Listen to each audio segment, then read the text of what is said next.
So good morning. So natakaron diri sa Ulas flyover. Ulas flyover man na. So diri butangan na nila og modular blocks piling na niya. May mao na ning pinaka rampa. Pinaka bukana sa tulay no.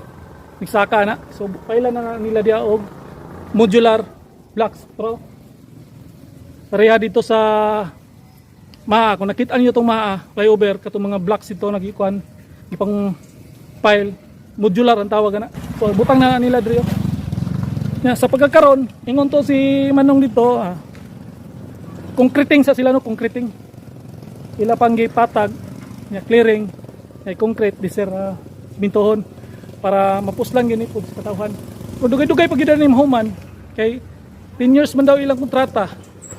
Unya naka 4 years pa man daw sila, so napay 6 years. So og 6 years 30-31 20-30-31 manuman na gini.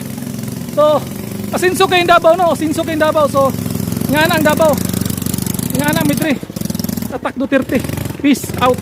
Grabe katibay mga blocks mo ni mga blocks diri sa flyover. Gipang concrete na, gipang concrete na ang mga kuan diri padong ni rampa dito sa unahan.